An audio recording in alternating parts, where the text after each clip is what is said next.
Brian Fisher is with us. He's with the American Family Association. AFA.net is the website. And Brian, the Director of Issue Analysis. Brian, first of all, welcome to the program. Thank you, Tom. Good to be on.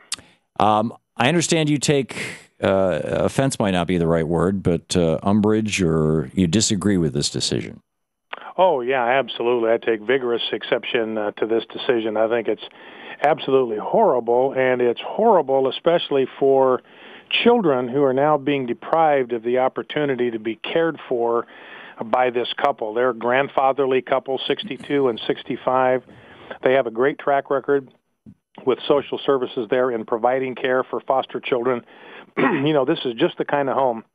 You mentioned in your introductory remarks that if you have children that are being ready to be placed in a foster child situation, foster parent situation, they've obviously been through some kind of major upheaval in their lives, some kind of major trauma. There couldn't be a better place in the world for them to be than with this couple because of their love for each other, their love for God, and their love for children. So I think it's a perfectly horrible decision, and I think the reality is that this poses a threat in general to parental rights because it's a short step from saying, okay, because we think you are a homophobic bigot, even though you're not. You don't hate homosexuals. You love them. You just don't think that lifestyle is natural and normal and healthy. But we think you're a homophobic bigot, so we're not going to let you be foster parents. Okay. Short step from that to saying you can't be adoptive parents. And then it's not long before that becomes a factor in whether we think biological parents are fit to raise their own children. Well, I'm not sure your A goes to B goes to C. Those equivalences count. We could debate those, but that's not the issue in front of us.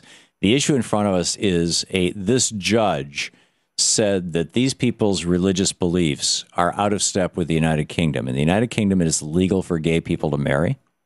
Gay people are considered full citizens of the United Kingdom.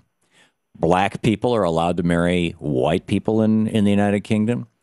Brown people can marry Asian people. It doesn't. In the UK, it's against they have given full recognition, low after all these many years, to the many varieties of us out there. And this couple, based on their religion, says their religion tells them that this is wrong. Let's make it as soft as possible. And the government says, sorry, I don't care what your religion tells you. If you're going to teach our kids that something that is legal in our nation is wrong, we're not going to place our kids with you. The government's fully within their right to do that, are they not? Oh, absolutely not. I mean, what this judge said very specifically, if the issue comes down to an issue of accepting the normalization of homosexual behavior versus deeply held religious convictions, gay rights are going to trump that every No, what the judge time. said, and I quote from the ruling, is that Britain is a secular state, not a theocracy. In other words, this is about the laws of Great Britain. Great Britain acknowledges gay marriage. Great Britain has and solicits gays for their military. Great Britain honors and gives full rights to gay citizens. And what they're saying is, if we have children in our custody for whom we're responsible, we're not going to put them in the households of bigots, of people who don't recognize the law. The interesting thing, Would you Tom, want? I'm just parenthetically, Brian Fisher. Would you want foster children placed with white supremacists? Nope. Okay. So we've established that there's no equivalence here. Tom, you're drawing a false analogy between white supremacists, between interracial marriages, and what we're dealing with here with the radical homosexual agenda. There's no moral equivalence. Well, it's not radical in the United Kingdom. It's law. There's nothing radical about it. It's the law, unless you want to say that the UK and most other fully developed countries, Spain, Italy, Mexico, Canada, most of these other countries, that they're all radical. But see, what you're talking about here is these people are being penalized not for anything they've done. Nobody has accused them of being mean to any homosexuals ever, a single time in their entire lives.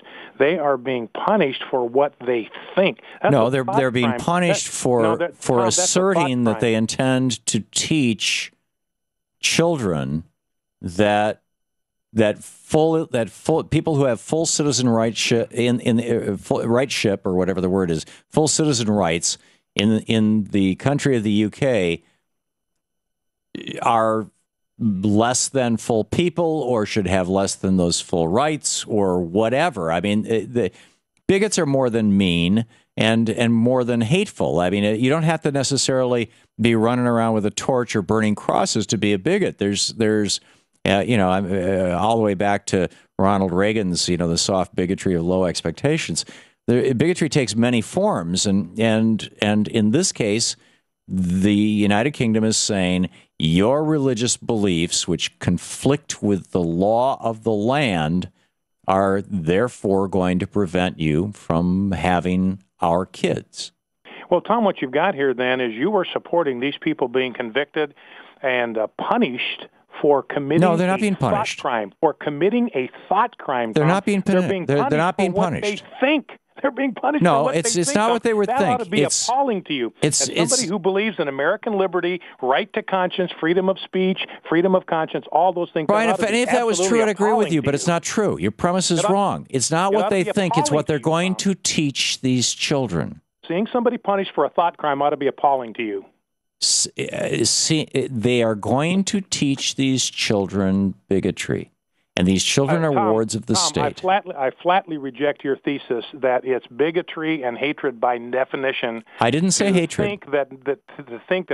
You did use the word hate, to think that homosexual. No, I used the word hate in the context of saying you don't have to hate. You don't have to be a bigot.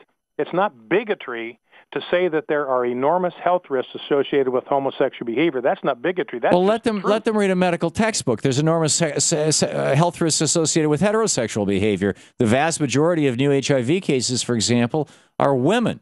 It's not gay women. In fact, the lowest rates of HIV in the world are, in the developed countries anyway, are among lesbian women. So shall we just convert everybody to all women to lesbians because they got the best health? Well, maybe the lowest rates of sexually transmitted diseases. How about the analogy? How about the solution being abstinence before marriage and fidelity after? Works every time it's tried. How about the solution being that the state gets? Well, I guess I've said my piece, and you have too. Brian Fisher, the American Family Association, AFA.net is the website. Brian, thanks for dropping by today. All right, Tom, you bet. Yeah. Bye.